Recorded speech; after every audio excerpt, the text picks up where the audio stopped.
नमस्कार दोस्तों, खबर बहुत बड़ी है। राहुल गांधी की सजा पर रोक लगा दी गई है और इन दो तारीखों पर गौर कीजिए, 13 अप्रैल और 3 मई। इन दो तारीखों की क्या अहमियत है मैं आपको बतलाने वाला हूं, एक एक करके आपके स्क्रीन पर आ रहा है। कोर्ट ने राहुल गांधी को जमानत दे दी है और सजा पर फिलहाल रोक लगा दी है। सूरत की कोर्ट से राहुल गांधी को जमानत मिल गई है। कोर्ट ने राहुल गांधी की जमानत 13 अप्रैल तक बढ़ा दी है। इसी दिन राहुल की जमानत पर सुनवाई होगी। इसके साथ कांग्रेस नेता राहुल गांधी ने अपनी सजा को भी चुनौती दी है, जिस पर 3 मई को सुनवाई होगी। बता दें कि इस मामले में सजा सुनाए जाने के 11 दिन बाद राहुल गांधी ने सेशंस कोर्ट में याचिका दाखिल की है। और जैसा कि मैं आपको लगातार बता रहा हूं दोस्तों, भारतीय जनता पार्टी राहुल गांधी के इस मूव से, इस पैंतरे से बुरी तरह से बौखला गई है। मगर जो उसने कहा है, क्या वो वाजिब है? अगर राहुल गांधी सूरत की अदालत अपनी बहन के साथ पहुंचते हैं और कांग्रेस के राज्यों के तमाम मुख्यमंत्रियों के साथ पहुंचते हैं, तो क्या वो अदालत पर दबाव बना रहे हैं? क्या वो ड्रामा कर रहे हैं? ऐसा भारतीय जनता पार्टी को क्या पता है जिसके जरिए राजनेता अदालतों पर दबाव डाल सकते हैं? आज की बड़ी खबर दोस्तों, राहुल गांधी पहुंचे थे सूरत की एक अदालत के सामने। जैसे कि आप जानते हैं, निचली अदालत ने उन्हें 2 साल की सजा सुनाई है आपराधिक मानहानि के मामले में। उसके खिलाफ अपील करने 11 दिनों के बाद आज राहुल गांधी अपनी बहन के साथ, पहले आप देख सकते हैं कि वो विमान में सवार होकर पहुंचते हैं और उसके बाद सूरत की अदालत पहुंचते हैं। दोस्तों, आज इस कार्यक्रम में आपको मेरे साथ बने रहना होगा, क्योंकि आगे जाकर मैं आपको बताने वाला हूं कि राहुल गांधी के किस दांव से भारतीय जनता पार्टी के चारों खाने चित। मगर राहुल गांधी जैसे ही पार्टी के तमाम बड़े नेताओं के साथ, खासकर अपनी बहन के साथ जब वहां पहुंचते हैं, तो भारतीय जनता पार्टी इसे ड्रामा बताती है और ये कहती है कि ये अदालत पर दबाव बनाने की एक सोच है। आपकी स्क्रीन पर संबित पात्रा जो कहते हैं ये ड्रामा है और अदालत पर दबाव बनाया जा रहा है। संबित पात्रा, कुछ सवालों के जवाब दें। अगर ये अदालतों पर दबाव बनाना है तो इन 3 महाशयों पर सवाल का जवाब दें। आपकी स्क्रीन पर जस्टिस नजीर, जो रिटायर होने के बाद सीधा आंध्र प्रदेश के गवर्नर बना दिए जाते हैं। आपकी स्क्रीन पर chief justice of India Ranjan Gogoi, जो रिटायर होने के बाद भारतीय जनता पार्टी की मदद से राज्यसभा चला जाते हैं। आपकी स्क्रीन पर जस्टिस अशोक भूषण, जो रिटायरमेंट के 1 महीने बाद एनसीएलएटी के अध्यक्ष बना दिए जाते हैं। इसके बारे में संबित पात्रा का दरअसल कहना क्या है? ऐसे में आज जब राहुल गांधी अपनी बहन के साथ पहुंच गए, तो भारतीय जनता पार्टी इस कदर बौखलाई क्यों हुई है? मैं आपको बतलाना चाहता हूं किरण रिजिजू ने क्या कहा आपके स्क्रीन पर। केंद्रीय कानून मंत्री किरण रिजिजू ने सोमवार को दावा किया कि कांग्रेस न्यायपालिका पर अनुचित दबाव बनाने की कोशिश कर रही है। उन्होंने कांग्रेस नेता राहुल गांधी के सूरत के एक अदालत में उपस्थित होने के लिए जाते समय उनके साथ पार्टी के नेताओं के जाने की योजना पर सवाल खड़ा किया। रिजिजू ने कहा, मेरा सीधा सवाल है, कांग्रेस न्यायपालिका पर इस तरह का अनुचित दबाव बनाने की कोशिश क्यों कर रही है?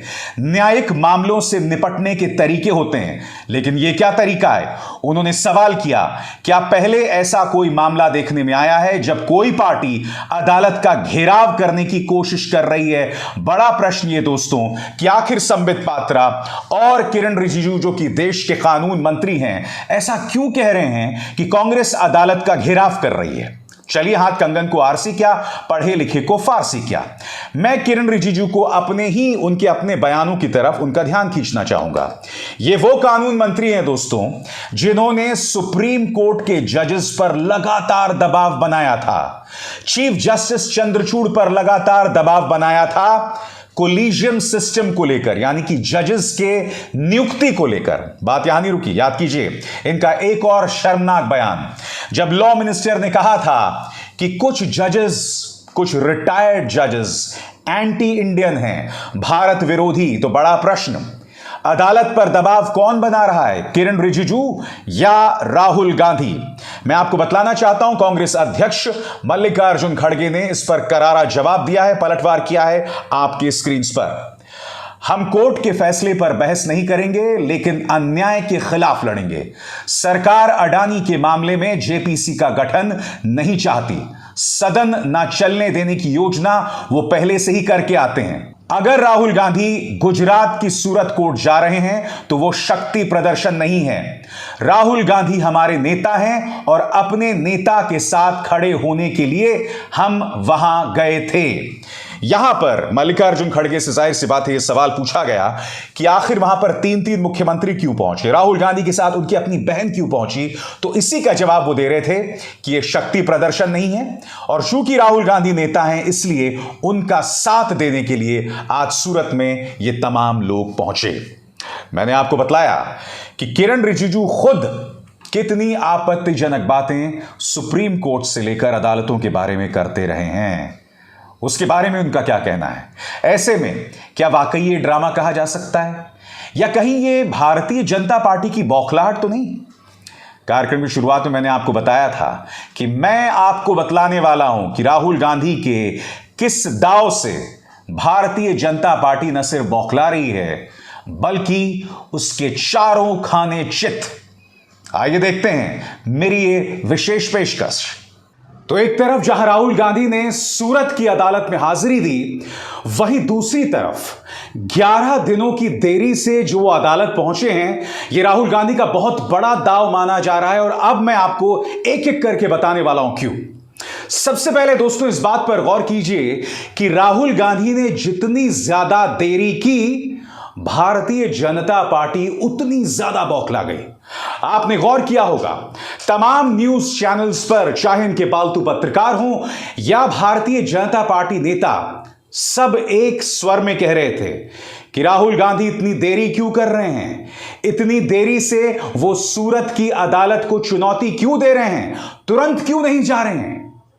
कहीं ना कहीं भारतीय जनता पार्टी के नेताओं के जहन में यह ऊहापोह की स्थिति थी, यह धर्म संकट की स्थिति थी कि अगर राहुल गांधी चुनौती नहीं देते हैं और अगर वो जेल चले जाते हैं तो राहुल गांधी का रुतबा और भी बड़ा हो जाएगा और वो एक राजनीतिक शहीद बन जाएंगे, जो भारतीय जनता पार्टी को मंजूर नहीं है।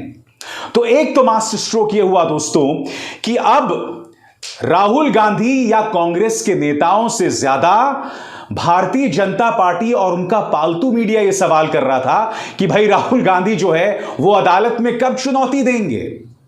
राहुल गांधी इस तमाशे को देखते रहे। मुद्दा नंबर 2, जैसे ही राहुल गांधी को सजा सुनाई जाती है और जैसे ही उनकी संसद सदस्यता खारिज हो जाती है, आप देख सकते हैं किस तरह से कांग्रेस और संसद के अंदर पूरा विपक्ष जो है वो लामबंद हो गया, उसने प्रदर्शन करना शुरू कर दिया। ये तस्वीरें दुनिया भर में दिखाई जाने लगी। दिलचस्प बात यह कि अब तक अरविंद केजरीवाल जो लगातार कांग्रेस की आलोचना करते थे, उन्होंने विधानसभा के अंदर खड़े होकर न सिर्फ राहुल गांधी को समर्थन दिया बल्कि प्रधानमंत्री के बारे में कहा कि प्रधानमंत्री नरेंद्र मोदी अब तक के सबसे ज्यादा भ्रष्ट और अनपढ़ नेता थे। अखिलेश यादव जो कुछ दिनों पहले तक यह कह रहे थे कि भाई बीजेपी और कांग्रेस में कोई फर्क नहीं है, वो भी राहुल गांधी के पक्ष में आ गए। और बिहार में जो गठबंधन में दरार आ रही थी, महागठबंधन में दरार आ रही थी, तेजस्वी और कांग्रेस में दरार आ रही थी, खुद तेजस्वी सामने आए और उन्होंने राहुल गांधी का साथ दिया। यानी कि दूसरा बड़ा मास्टर स्ट्रोक, पूरा विपक्ष एक साथ और पूरा विपक्ष अब राहुल गांधी के पीछे लामबंद है। इसका अर्थ क्या हुआ दोस्तों? यह कहा जा रहा है कि 2024 में विपक्ष को एक होना पड़ेगा अगर वो प्रधानमंत्री नरेंद्र मोदी को हराना चाहते हैं, क्योंकि प्रधानमंत्री नरेंद्र मोदी के पास न सिर्फ उनका अपना राजनीतिक करिश्मा है, उनके साथ सीबीआई है, ईडी है, इनकम टैक्स है, प्रचार तंत्र है, गुल्लू कालू और पापा की परियां हैं। ऐसे में भारतीय जनता पार्टी या प्रधानमंत्री नरेंद्र मोदी से मुकाबला करने का सिर्फ एक तरीका है कि पूरा विपक्ष एक साथ आए।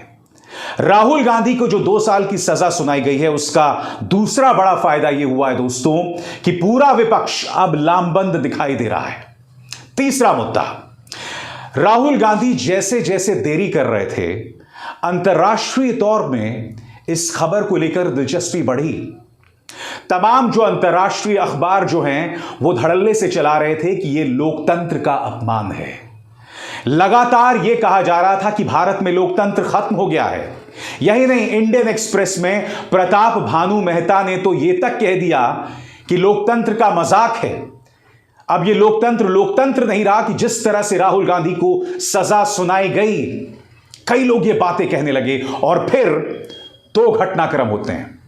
सबसे पहले अमेरिका इस पर प्रतिक्रिया देता है दोस्तों, और वो अपनी प्रतिक्रिया में क्या कहता है? वो अपनी प्रतिक्रिया में कहता है कि हमारी निगाह इस घटनाक्रम पर बनी हुई है। जर्मनी सामने आता है।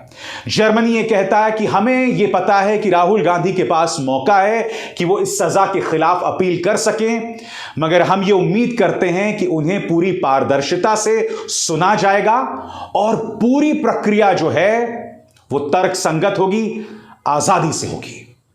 तो कहने का अर्थ यह दोस्तों कि अचानक अंतर्राष्ट्रीय समुदाय इस मुद्दे पर टिप्पणी करने लगा, जो भारत के लिए बहुत जबरदस्त शर्मिंदगी की बात है, क्योंकि कहीं ना कहीं भारत के लोकतंत्र पर सवालिया निशान उठा रहा है और इसी के जरिए प्रधानमंत्री की कमजोर नब्ज पर एक करारा हमला हुआ।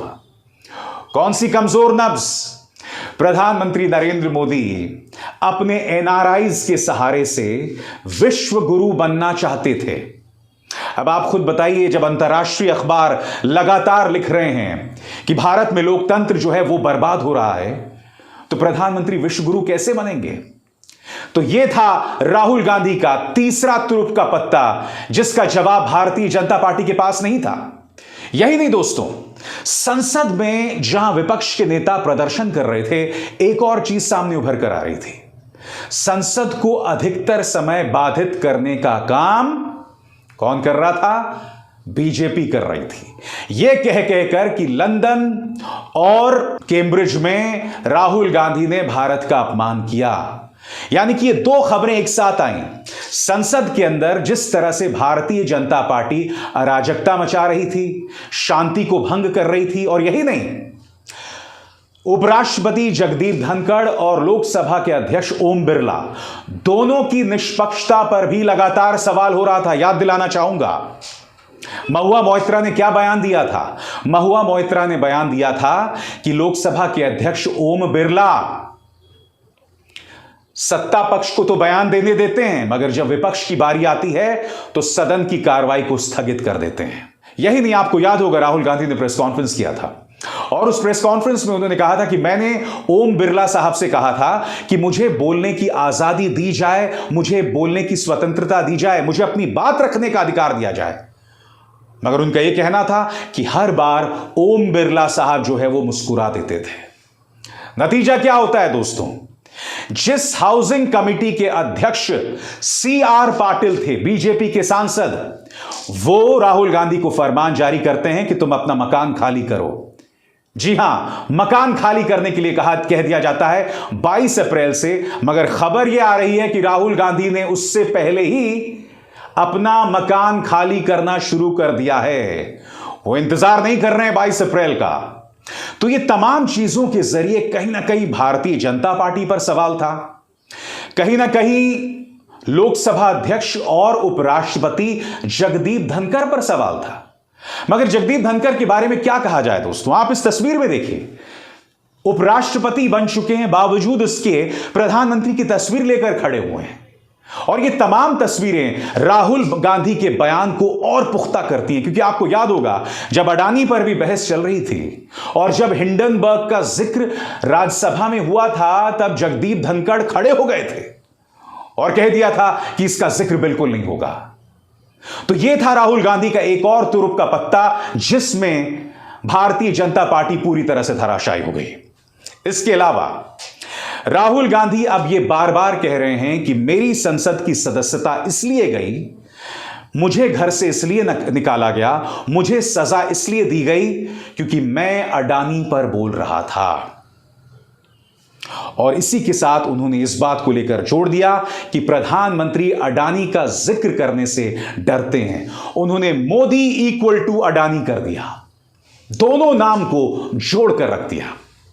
और अगर आप सूरत की जिस सेशंस कोर्ट ने फैसला सुनाया है उसकी पूरे टाइमलाइन पर गौर करें, जिसका जिक्र जयराम रमेश ने किया था कि पहले राहुल गांधी अडानी पर भाषण देते हैं जिसे 18 जगह से नोच दिया जाता है। हालांकि राहुल गांधी ने जो भी बात कही वो सारी चीजें सार्वजनिक तौर पर मौजूद थी। तो पहले तो अडानी पर राहुल गांधी बयान देते हैं और उसके बाद अचानक सूरत की सेशंस कोर्ट में गतिविधियां तेज हो जाती हैं। पूर्णेश मोदी जिन्होंने कार्रवाई पर लगाम लगाया होता है, तुरंत वो अपनी याचिका को वापस लेते हैं, तुरंत जिरह होती है, फैसला होता है और राहुल गांधी को ज्यादा से ज्यादा 2 साल की सजा सुनाई जाती है। यानी कि राहुल गांधी या कांग्रेस जो दावा कर रही थी कि अडानी पर बोलने की सजा उन्हें मिली 2 साल की सजा और उन्हें संसद से निकाला गया और उन्हें घर से निकाला गया, वो बात लगभग सही साबित हुई अगर हम इस पूरे घटनाक्रम पर निगाह डालें तो।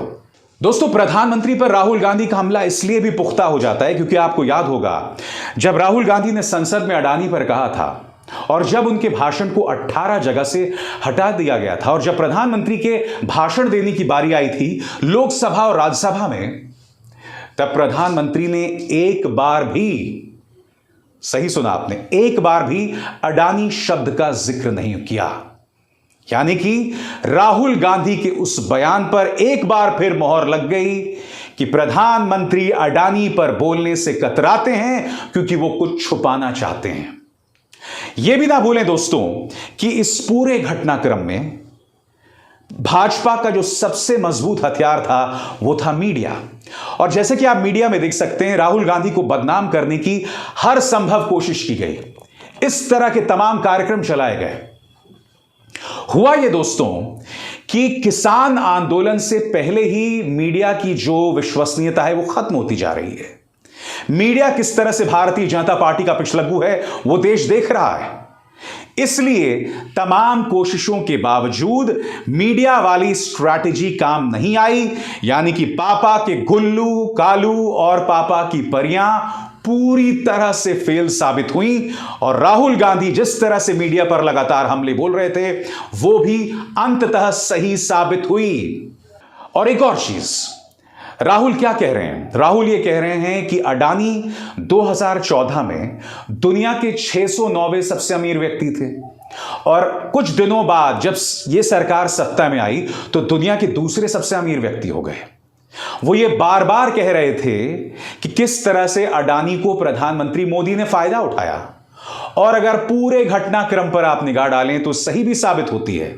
और बात यहां नहीं रुकती दोस्तों, आज टीएमसी की सांसद महुआ मोइत्रा ने एक खबर की तरफ हमारा ध्यान खींचा जो इस बात को प्रमाणित करता है कि अडानी जी को अब भी फायदा दिलाया जा रहा है। और कैसे, यह खबर आपकी स्क्रीन पर, महुआ मोइत्रा का ट्वीट। महुआ मोइत्रा इसमें कह रही हैं, Adani has snatched its 14th port at Karaikal in spite of allegations of fraud by Kotak Mahindra. Yet another infrastructure asset being handed over to Adani gang, calling them a gang because now we actually don't know who owns what here. यहां पर महुआ मोइत्रा एक खबर का हवाला देकर कह रही हैं कि किस तरह से केरल के कराईकल में अडानी ने अपने 14वें बंदरगाह पर कब्जा कर लिया और उसकी लड़ाई लगातार कोटक महिंद्रा से चल रही थी। कोटक महिंद्रा जिसका यह आरोप था कि अडानी ग्रुप जो है वो फ्रॉड कर रहा था। यानी कि आज भी अडानी ग्रुप का दबदबा कायम है। और अब मैं आपको एक और खबर देने वाला हूं जिससे राहुल गांधी और महुआ मोइत्रा की बातें सही साबित होती हैं। आपको याद होगा दोस्तों, ये थे इजराइल के पूर्व राजदूत, उनका नाम था रॉन मल्का। रॉन मल्का कौन है? इनकी 2 खास बातें हैं। पहली खास बात, इन्होंने इस्राइल के अंदर जो अडानी के जितने भी निवेश थे, जितने भी इन्वेस्टमेंट थे, उसे चिल्ला चिल्ला कर कहा कि सब सही है, ऑल इज वेल। जब वो राजदूत थे। यही नहीं, आपको याद होगा दोस्तों कश्मीर फाइल्स के बारे में, जब इस्राएली फिल्म मेकर नादव लापिद इस शख्स ने कहा था कि कश्मीरी फाइल्स एक वाहियात फिल्म है, नफरत को बढ़ावा देती है, जब इस तरह की तमाम चीजें कही थी, तब रॉन मल्का सामने आए थे और उन्होंने कहा था कि नादव लापिद जो कह रहे हैं वो उनके अपने विचार हैं, इसराइल के विचार नहीं है। इस तरह की बातें रॉन मल्का ने कही थी। अब आप मुझसे पूछेंगे कि मैं रॉन मल्का की बात क्यों कर रहा हूं। मैं रॉन मल्का की बात इसलिए कर रहा हूं दोस्तों, क्योंकि मैं आपको बता दूं कि रॉन मल्का इस्राइल के हाइफा बंदरगाह के चेयरमैन बन गए हैं, जहां पर अडानी का एक बिजनेस चल रहा है। हाइफा बंदरगाह में अडानी का जो बिजनेस चल रहा है, उनका जो व्यापार चल रहा है, रॉन मल्का उसके अध्यक्ष बना दिए गए हैं। यानी कि यह व्यक्ति जब सरकारी नौकरी कर रहा था, तब यह अडानी की सेवा कर रहा था, उनके पक्ष में बोल रहा था। तब यह कश्मीर फाइल्स जैसी नफरती फिल्में जो सिर्फ कश्मीर मुद्दे का एक पहलू दिखा रहे थे, उसके समर्थन में उतरा था, यानी कि बीजेपी की प्रोपेगेंडा फिल्म के समर्थन में उतरा था। अब अडानी ग्रुप के एक एंटिटी का इसे अध्यक्ष बना दिया गया है। इसलिए मैंने कहा आपसे कि राहुल गांधी के दांव के सामने भारतीय जनता पार्टी पूरी तरह से चित हो गई है दोस्तों, पूरी तरह से हिल गई है। क्योंकि राहुल गांधी जो बात लगातार कह रहे थे, एक एक करके सही साबित हुई, और मैंने अभी आपके सामने तथ्यों के साथ उस बात को प्रमाणित किया। बहरहाल आज का घटनाक्रम बहुत दिलचस्प रहा। जब राहुल गांधी वहां पहुंचे, उनके साथ पार्टी के तमाम दिग्गज नेता थे। उनकी बहन प्रियंका गांधी वाड्रा उनके साथ थी, मुख्यमंत्री उनके साथ थी, यानी कि राहुल गांधी का शक्ति प्रदर्शन सूरत के अंदर। अभिसार शर्मा को दीजिए इजाजत। नमस्कार। स्वतंत्र और आजाद पत्रकारिता का समर्थन कीजिए, सच में मेरा साथी बनिए। बहुत आसान है दोस्तों, इस ज्वाइन बटन को दबाइए और आपके सामने आएंगे ये 3 विकल्प, इनमें से एक चुनिए और सच के इस सफर में मेरा साथी बनिए।